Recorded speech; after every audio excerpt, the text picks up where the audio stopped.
My name is Robert, and I'm 50 years old. For most of my life, I've been a programmer, a tinkerer, a builder of invisible worlds and systems in the vast landscape of the internet. San Francisco, my home, is a city that hums with innovation, a place where dreams are spun into fortunes overnight, but it can also be a city that chews up and spits out those who don't fit the mold. Every morning I woke in my small apartment, the fog still clinging to the windows and the scent of strong coffee filling the air. My routine was a comfort, a quiet rebellion against the chaos of uncertainty. I'd spend hours hunched over my aging laptop, fingers flying across the keyboard, lost in lines of code that promised to unlock breakthroughs in medical data processing, to help scientists sort through mountains of information faster, to accelerate discoveries that could change lives. This wasn't just a job. It was my life's work, my passion, a legacy I desperately wanted to leave behind. But passion doesn't pay the rent, and a dream, however noble, can feel like a heavy stone when you're carrying it alone. The quiet struggles I faced were mostly invisible to the bustling city outside. I wasn't just working hard. I was fighting to stay afloat. My savings were almost gone, dwindled by years of self-funding my project and the rising cost of living in San Francisco. I'd sent out countless resumes, hoping to land a contract job that would provide a stable income while I continued my work. But at 50, the tech world often looked for younger, fresher faces. The rejections were polite but firm, often citing culture fit or lack of recent experience in emerging frameworks. Each one was a small stab, reinforcing the growing fear inside me, my internal nemesis. The doubt that whispered I was too old, too slow, that my best ideas were behind me, and that my dream was just a naive fantasy. This doubt was a constant companion, a heavy blanket that threatened to smother the flicker of hope I clung to. It told me to give up, to settle for something mundane, to simply exist instead of truly living. I kept pushing, though, fueled by stubbornness and the quiet belief that my system, Nexus, truly could make a difference.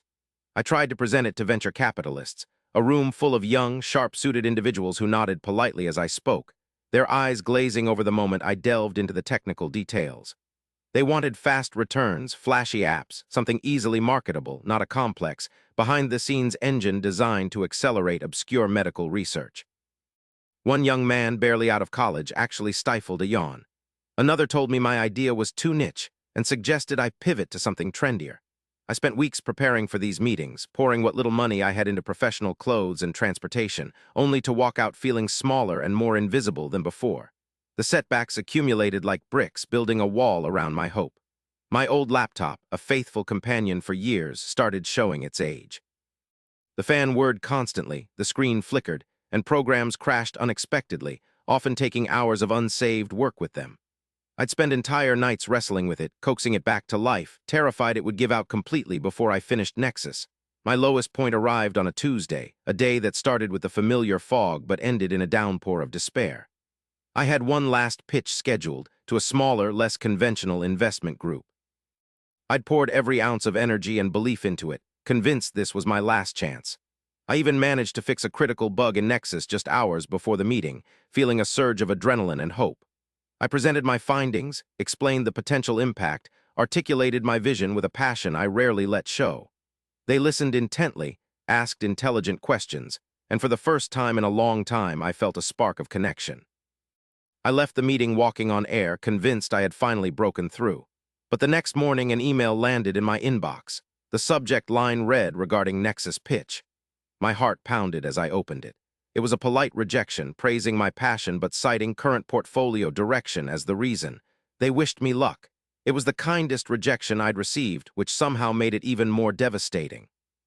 It felt like the universe was telling me in the politest possible way that my dream just wasn't meant to be.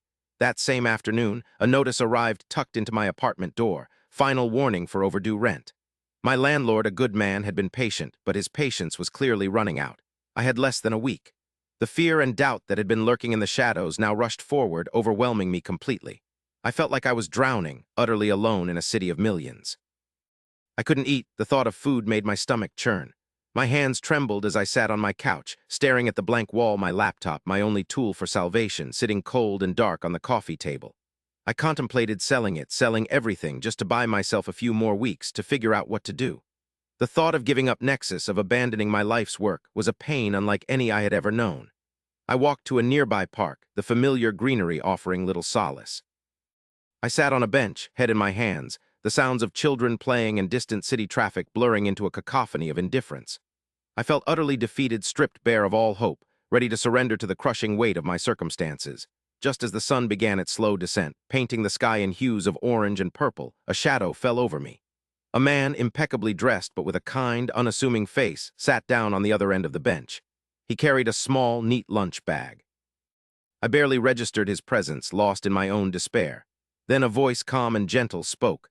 "Rough day?" he asked. I grunted in response, not wanting to talk. But then he added, "You look like you've been carrying the weight of the world on your shoulders. Would you mind some company? I have an extra sandwich if you're hungry."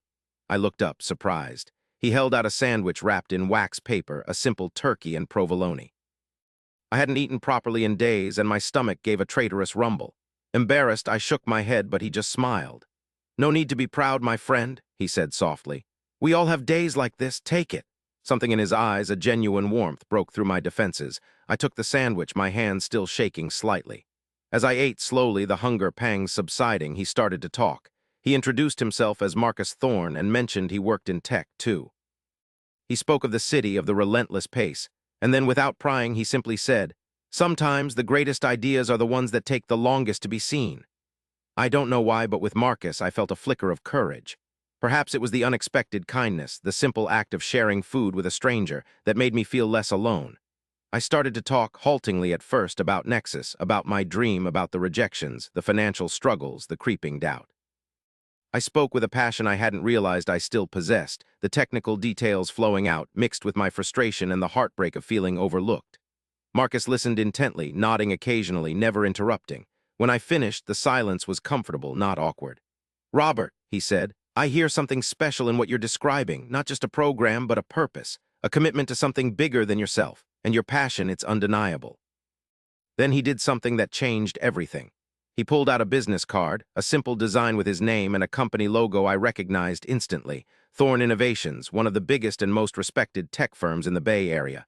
Marcus Thorne was its chief executive officer. My mouth fell open. He smiled. "I wasn't just looking for someone with your particular skill set, Robert. I was looking for someone with your heart. Someone who isn't driven by the latest trend, but by genuine impact. I had a vision a long time ago in this very park when I was struggling, just like you, that someday I would build a company that not only innovated but also supported true innovators. I believe Nexus has the potential to revolutionize how medical data is handled, and I want to help you bring it to the world." He wasn't offering charity. He was offering a partnership, a true collaboration. He was offering a lifeline, a chance to take a monumental leap of faith. The doubt tried to creep back in, but this time it was drowned out by a surge of hope, a warmth that spread through my entire being. I took the card, my hand steady this time, and I knew deep down that this was my moment. The resolution wasn't immediate, of course. It began with meetings, with Marcus patiently guiding me through the world of venture capital and corporate strategy, things I knew little about. But with Thorne Innovations' backing and Marcus's unwavering support, Nexus quickly gained traction. We assembled a small, dedicated team, and my vision, once a lonely whisper, became a powerful roar. Within a year, Nexus was not just an idea. It was a functioning platform, praised by medical researchers worldwide. The billion-dollar partnership wasn't just a fantasy. It became a reality, but it was built on a foundation of trust and shared purpose, not just profit. My new normal wasn't about being a chief executive officer in a fancy suit. It was about leading a team that truly believed in making a difference. I made sure our company culture was different. We actively sought out overlooked talent, people who had passion but maybe not the perfect resume, just like Marcus had found me. I started a mentorship program for older programmers, helping them update their skills and find new opportunities, because I remembered what it felt like to be deemed too old. Now, years later, I often find myself walking through that same park, sometimes with Marcus, sometimes alone. And whenever I see someone sitting on a bench looking lost or defeated, I remember that Tuesday afternoon, the simple act of kindness, the shared sandwich. I always carry an extra one with me now, just in case. Just last week, I saw a young woman clutching a worn portfolio, tears silently tracing paths down her cheeks. I sat down a respectful distance away, then offered her a sandwich and a kind word. She looked up, startled, then surprised, just like I had years ago. As she ate, she started to talk about her art, about rejections, about feeling like her dream was crumbling.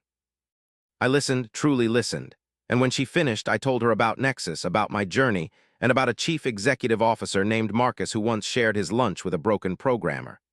I gave her my card, not as an executive of a huge company, but as someone who understood. The world, I've learned, is full of people carrying heavy burdens, but it's also full of unexpected kindness, little sparks of connection that can ignite the biggest changes. Sometimes, all it takes is a sandwich and a listening ear to remind someone that things truly do get better, and that even the quietest dreams can one day echo across the world.